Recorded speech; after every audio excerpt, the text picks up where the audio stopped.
আসসালামু আলাইকুম রহমতুল্লাহ। গত 4 জুন সন্ধ্যা 7টার সময় চট্টগ্রাম থেকে যাত্রী আসে। ওই সময় একটা ছেলে আমাকে এসে বলে এখানে মসজিদ আছে কিনা। আমি বলছি মসজিদ দূরে আছে। তাই ছেলেটা বললো এখানে নামাজ পড়া যাবে কিনা। আমি বলছি পড়া যাবে, পরিষ্কার আছে, আপনি পড়তে পারেন। তো ছেলেটা এখানে নামাজ পড়তে দাঁড়িয়ে গেল ঠিক মাগরিবের পরে, অর্থাৎ মাগরিবের নামাজের জন্য।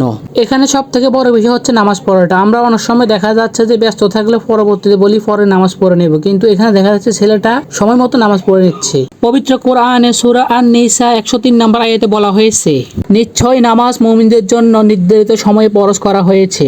এবং সূরা আলাক 19 নম্বর আয়াতে বলা হয়েছে, তোমরা প্রভুর কাছে সিজদা করো এবং নিকটবর্তী হও। রাসূলুল্লাহ সাল্লাল্লাহু আলাইহি ওয়াসাল্লাম বলেছেন, কিয়ামতের দিন সর্বপ্রথম হিসাব নেওয়া হবে বান্দার আমলনামা থেকে নামাজের ব্যাপারে। সময় তোমার নিয়ন্ত্রণে নেই, কিন্তু নামাজ তোমার নিয়ন্ত্রণে। তাই নামাজকে সময়ের উপরে স্থান দাও। সময় হারালে দুনিয়া হারাবে, কিন্তু নামাজ হারালে আখিরাত হারাবে।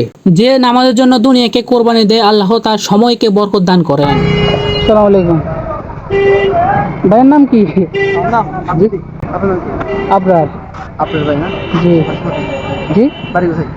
বাড়ি বসিরে গেট। আমি বসে আছি, আমি বসে ও আচ্ছা, পাশে কোথায়? আচ্ছা পৌরসভায় বিষয়টা দেখে ভালো লাগলো, অনেক অনেক ধন্যবাদ। দিনের পর আগে হওয়ার কারণে হয়েছি। দিনের জি, আলহামদুলিল্লাহ, এটাই অনেক সময় মতন আসছে ওরা। ছাত্র